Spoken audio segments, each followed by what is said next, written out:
मिलता रहेगा। और इसमें कोई ऐसी बड़ी बात नहीं है कि धर्म चर्चा करनी है, और मैं तो इस क्षेत्र का व्यक्ति नहीं हूँ, ये बात सही है। लेकिन बचपन से घर में धार्मिक वातावरण रहा, और पता नहीं कितनी पुस्तकें मैं ऐसे ही पढ़ता था, बड़े बड़े लाइब्रेरी में पढ़ता रहा। मुझे शौक था किताबें पढ़ने का, और ये मेरी आदत थी कि हर महीने में 3-4 पुस्तकें खरीद के लाता था। तो हर तरह की पुस्तकें पढ़ता था, और घर में जो पुस्तकें मौजूद होती थी मेरे पिताजी की लाइब्रेरी में, उनमें जो भी वचन रखा था वो सब पढ़ जाता था। तो थोड़ा थोड़ा ज्ञान मुझे चीज़ों का एक साधारण ज्ञान रहा, और बचपन में शिक्षा बच्चों को देते ही हैं। तो इस दृष्टि से मैंने सोचा कि क्यों ना कुछ ऐसा कार्यक्रम शुरू करें जिसमें जनसाधारण की रुचि, उनके उपयोग की बातें की जाए, बजाय इसके कि हम बहुत क्लिष्ट और कठिन जो जैन धर्म के कंसेप्ट्स हैं उनको रखें। और क्योंकि जैन धर्म में जो सिद्धांत की व्याख्याएँ हैं वो बड़ी कठिन है, तो अगर आपने उनका बहुत गहरा अध्ययन नहीं किया तो जल्दी समझ में नहीं आती, ये बात सही है। तो इस दृष्टि से मैंने अपना ये एक कार्यक्रम शुरू किया है, और ये जैन धर्म के कई विषयों पर मैंने अनेक जगह व्याख्यान किए हैं, अंतर्राष्ट्रीय स्तर पर भी किए हैं, और राष्ट्रीय स्तर पर भी मैंने कई व्याख्यान किए हैं, लेकिन इस तरह की चर्चा मैंने नहीं की। तो उसका मुझे अभी सौभाग्य मिला, इसके और आपने इसके लिए आप सबको बहुत धन्यवाद। इसी के साथ मैं अपना कार्यक्रम प्रारंभ करना चाहूँगा।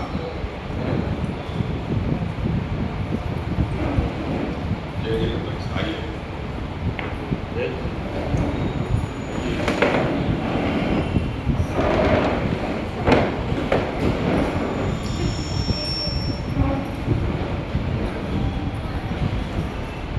सर्वप्रथम हम मंगलाचरण करेंगे, और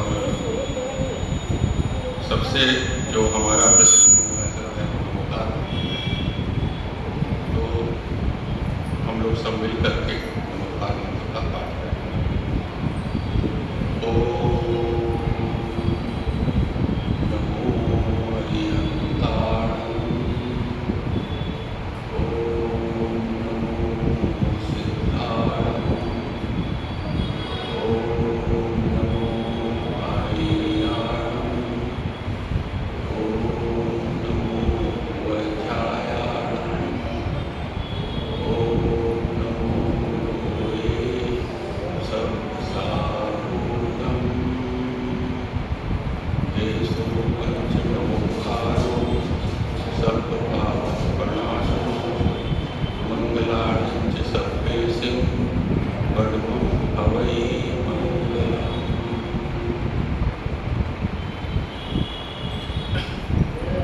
जनसाधारण के लिए मैं यहाँ पर थोड़ा सा ही संकेत करना चाहूँगा कि ये नमोकार मंत्र हमारा प्राकृत भाषा है, और यह षट्खंडागम की पहली गाथा है। षट्खंडागम जो है हमारा मूल आगम है, और इस आगम ग्रंथ में जो पहली गाथा है वो नमोकार मंत्र से शुरू होती है। हमारे पास जो नमोकार मंत्र के प्रमाण है वो पहला शिलालेख जो, और ओनली शिलालेख जो मिलता है वो उड़ीसा में भुवनेश्वर में जो हाथी गुफा में शिलालेख है, जो कि सम्राट खारवेल द्वारा लिखवाए गए थे, वहाँ पर मिलता है। तो ये इसकी प्राचीनता है, क्योंकि जो षट्खंडागम का जो काल माना गया है वो लगभग पहली दूसरी शताब्दी है, और उसकी जो धवला टीका है आचार्य वीरसेन ने जो लिखी वो धवला टीका 6वीं 7वीं शताब्दी में लिखी गई। तो इस धवला टीका का जो संपादन मुख्य रूप से मेरे पिताजी ने किया, जो 16 भागों में प्रकाशित है। तो इसकी अलग इतिहास है, उसकी चर्चा मैं नहीं कर सकता, और उस पर मैंने कुछ चीज़ें इतिहास के रूप में एकत्रित की हैं। ये उसका जो पहला भाग है, उसका हिंदी अनुवाद एक डॉक्टर नंदलाल जी जैन हुआ करते थे, वो केमिस्ट्री के प्रोफेसर थे। रिटायर होने के बाद उन्होंने अनुवाद शुरू किया। फिर वो मेरे पास मेरे उनसे संपर्क हुआ, तो हम लोगों ने मिलकर उसको देखना शुरू किया और मैंने उसका पूरा संपादन किया, और इसमें मुझे 6-7 वर्ष लग गए थे। तो वो यहाँ से प्रकाशित हुआ, इसी संस्थान से, अंग्रेजी में हुआ, तो हिंदी में टीका है उसकी। तो एक भाग करने के बाद हमारी सांस फूल गई, और आप सोचिए कि मेरे पिताजी ने 16 भाग किए, और वो 16 भाग ही नहीं किए, उसके बाद उन्होंने जय धवला के भी 16 भाग किए, महाबंध के 11 या 12 भाग है वो किए। कितने? 7 भाग, 7 से ज़्यादा है, 7 ही 39 32। तो ये जीवन भर वो करते रहे। 1938 में ये कार्य शुरू किया था उन्होंने, और जब उनका देहांत हुआ तो 1991 में, उसके कुछ वर्ष पूर्व उन्होंने अंतिम करेक्शंस और संपादन किए थे धवला के किसी भाग के, लास्ट भाग के विषय, ऐसा भी था। उस समय वे हस्तरापुर में थे। तो ये इस नमोकार पंथ का इतिहास है। हम लोग क्योंकि जैन हैं, अपने को जैन कहते हैं, तो हमें इतना तो पता होना ही चाहिए। एक हमारे यहाँ बड़े अच्छे मंगलाचरण हैं, और यहाँ पर अभी विद्वान बैठे हुए हैं, वो अपना आपको इस बारे में कुछ बताएंगे। एक मंगलाचरण मैंने और यहाँ पर चुना है पढ़ने के लिए, जो कमलवती सी से लिया है। मेरे पिताजी अंतिम समय में किसी पुस्तक का लेखन कर रहे थे, ऐसा मुझे लगता है, क्योंकि मुझे उनका एक पुराना रजिस्टर मिला, जिसमें उन्होंने विभाजित करके बहुत सारी गाथाओं का अलग अलग स्रोतों से संकलन कर रखा है, और कहीं कहीं टीका भी कर रखा है। तो तत्वंच परम तत्वम परमप्पा परम भावदर्शी ये परम जिनम परमिष्टि नमामिहम परम देव देवस्य। इसमें जो है पंच परमेष्टि को, जो हमारे परम देव है, इस प्रकार से कह करके उनकी अर्चना की गई इस तरह से। और अभी श्री विजय कुमार जी ने फ़ोन पर मुझसे कहा कि पंडितों के प्रवचन तो हमने बहुत सुने हैं, आज मैं इंजीनियर का प्रवचन सुनने आ रहा हूँ। तो मैंने कहा कि उनसे कहा कि हाँ, मैं इंजीनियर तो नहीं हूँ, लेकिन साइंटिस्ट तो हूँ। तो इसके बारे में भी एक मेरे पास बड़ा अच्छा उदाहरण उसी संकलन से मिला है कि पंडित कौन है, पंडित किसे कहते हैं। देखिए, जैन धर्म बड़ा कठोर धर्म है, किसी को बख्शता नहीं है। यही इसकी खराबी भी है। ये खराबी इसलिए है कि लोग फिर दूर भाग जाते हैं, अरे भाई मुश्किल में कौन पड़े। देखिए, पंडित कौन है, क्या कहते हैं। ये शाखाचार से है, अंतःकरण शाखाचार। देवं च ज्ञान रूपेण परमेष्टि च संयुतम सो अहम देह मध्येषु यो जानाति सपंडितः कर्म अष्ट विनिर्मुक्तम। कर्म अष्ट विनिर्मुक्तम, हम लोग पूजा में भी ये इस तरह का एक श्लोक आता है मुक्तिस्थाने च तिष्ठते सोऽहं देहमध्येषु यो जानाति स पंडितः। पंडित कौन है? तो पंडित की परिभाषा बड़ी ऊंची है इसके हिसाब से, और इसकी विशेष व्याख्या कभी करेंगे। मैंने अपने लिए करीब आधे घंटे का समय रखा है, इससे ज़्यादा मैं नहीं बोलूँगा। आजकल लोगों का समय बड़ा कीमती है और लोग बड़ी जल्दी लोगों का ध्यान विचलित नहीं होता है। एकाग्रता, मन की एकाग्रता रख पाना सबसे बड़ा तप होता है। मैंने ये चीज़ बड़ी जल्दी सीखी थी और अब मैं उसी को भूलता जा रहा हूँ। तो मैं, क्योंकि आजकल जो इतने सारे डिवाइसेज आ गए हैं ना, खास करके ये जो मोबाइल है हमारे घर में कम से कम 10-15 तरह के डिवाइस हैं, मुझसे ज़्यादा तो मेरी पत्नी के पास है। तो ये आपका ध्यान विकेंद्रित करते हैं, केंद्रित नहीं करते। और ये एक बड़ी भारी बीमारी ही बनती जा रही है। खैर वो अलग चीज़ है। तो सबसे पहले हमें ये देखना है कि हम आज दशलक्षण पर्व के पहले दिन यहाँ बैठे हैं और पहला दिन उत्तम क्षमा के को समर्पित है।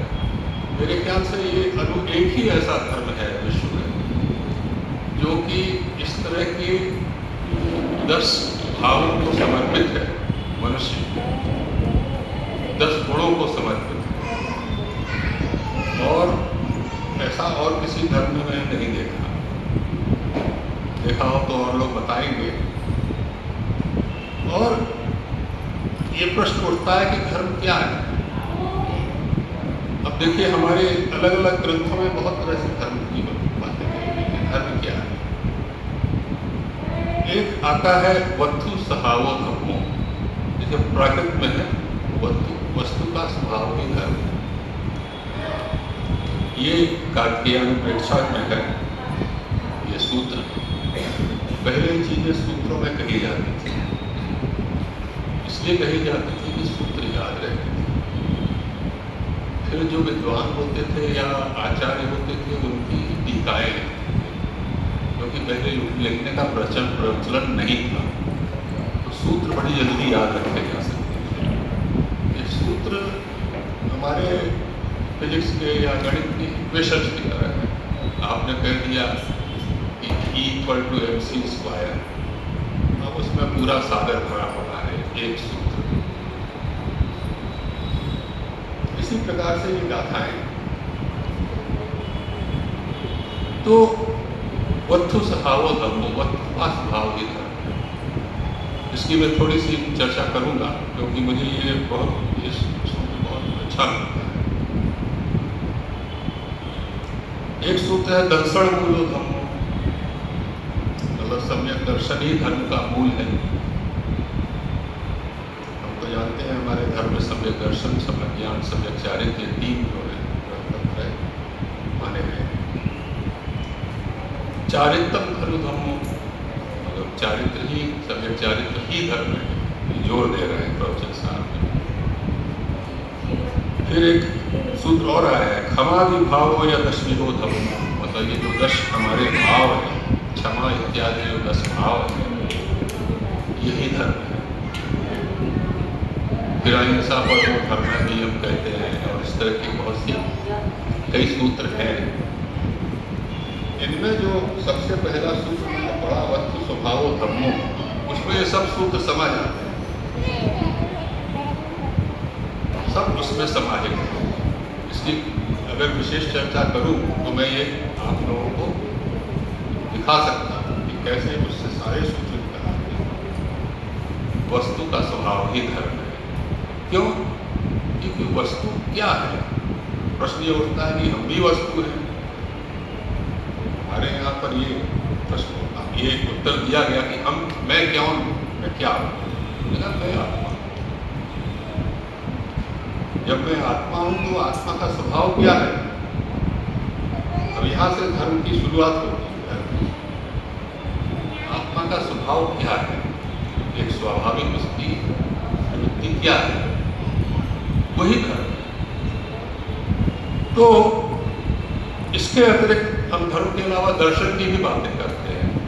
दर्शन, कुछ लोग जैन दर्शन की बातें करते हैं, नहीं हमें तो दर्शन ज़्यादा अच्छा लगता है, मुझे धर्म अच्छा नहीं लगता है, ऐसे कुछ लोग कहते हैं।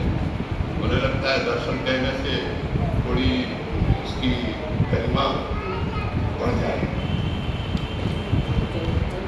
और बड़े बड़े दार्शनिकों से मैं मिला हूँ, कई दार्शनिक सम्मेलनों में मैं गया हूँ, और मैं फ्रेंच फिलोसफर से मिला हूँ, जर्मन फिलोसफर से मिला हूँ, इंग्लिश फिलोसफर से मिला हूँ। तो उन लोगों के सोचने का और बात करने का ढंग ही अलग होता है। हमारे यहाँ जो दर्शन है उससे बिल्कुल अलग होता है। हमारे यहाँ दर्शन की जो एक धारणा है और जो हमारे यहाँ जिसको हम दर्शन कहते हैं वो काफ़ी अलग है। दर्शन है क्या? देखिए, ये प्रश्न हमेशा से उठता है। दर्शन को इंग्लिश में फिलॉसफी कहते हैं लोग, और इसको जो लोग प्रैक्टिस करते थे उनको फिलॉसफी कहते हैं। तो ये सोफिस्ट एक वर्ड होता है, मुझे बहुत बुद्धिमान होती है। तो आर्किमिडीज ने कहा कि नहीं, ये बहुत महत्वपूर्ण है, बड़ा बुद्धिमान कहना है, उसने ये वर्ड बनाया फिलॉसफर। ये सभी फिलॉसफर, वहाँ पर जो भी साइंटिस्ट भी फिलॉसफर ही कहलाते थे पहले, क्योंकि वो सब कुछ करते थे। वो फिजिक्स भी करते थे, केमिस्ट्री भी करते थे, फिजिक्स भी करते थे, और धर्म की बातें नहीं करते थे, फिलॉसफर।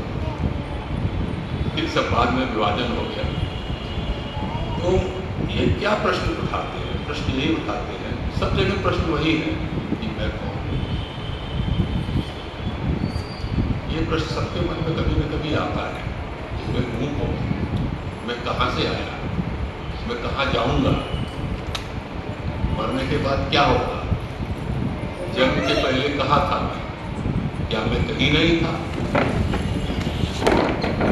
और मरने के बाद कहीं नहीं जाऊँगा, या मेरा अंत है। इन सब बातों की चर्चा दर्शन में होती है। और इसके अलावा भी वो प्रश्न पूछते हैं, ब्रह्मांड में क्या है, मेरा ब्रह्मांड से क्या संबंध है, मैं इतनी बड़ी ब्रह्मांड में इस छोटी सी धरती पर इसका क्या संबंध है मुझसे, प्रश्न। और पहले लोग इन पर बड़ी चर्चाएं करते थे। तो हमारे एक बड़े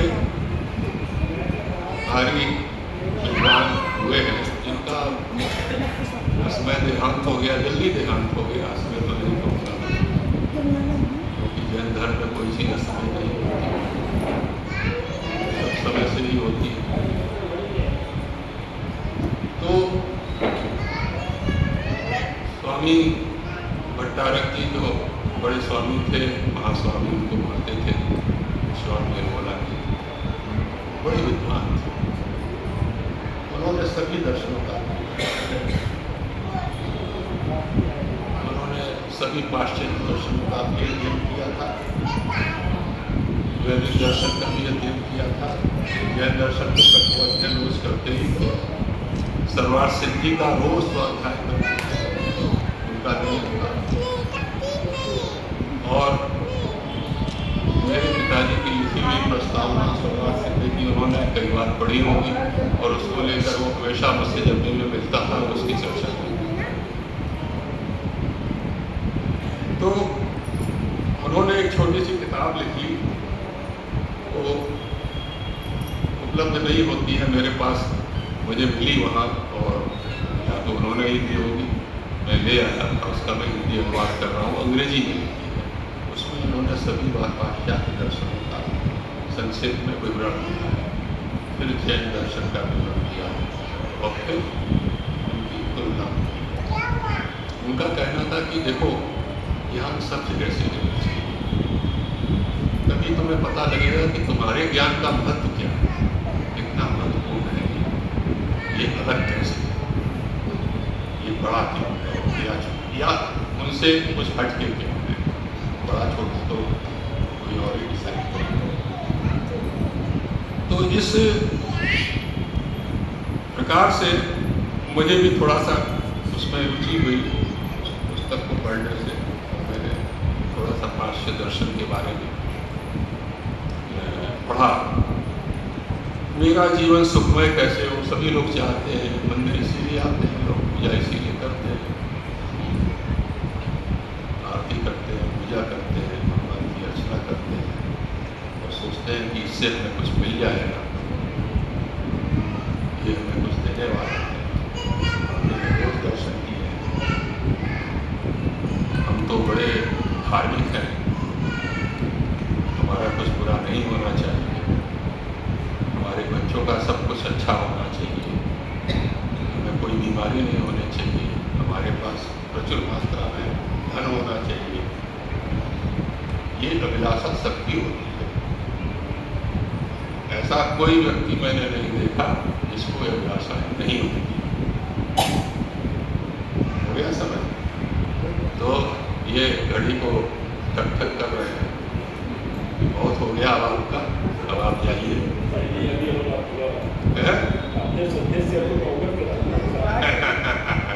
नहीं, मैं अभी तक बंद कर रहा हूँ, अभी तो मैंने शुरुआत की है। इसके बाद क्या कार्य करना है नहीं मुझे नहीं पता। आगे जाएंगे, लेकिन जैन समाज में चर्चा की अगर पंडित जी माइक पकड़ तो माइक छोड़ दे।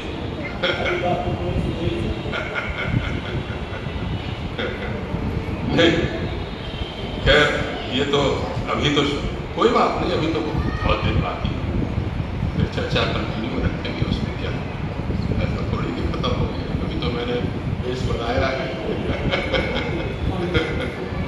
नींव रखी है थोड़ी थोड़ी, जिससे आप लोग सतर्क हो जाए और जिसको कल आना हो आए, जिसको नहीं आना हो भाई अब ठीक है काफी।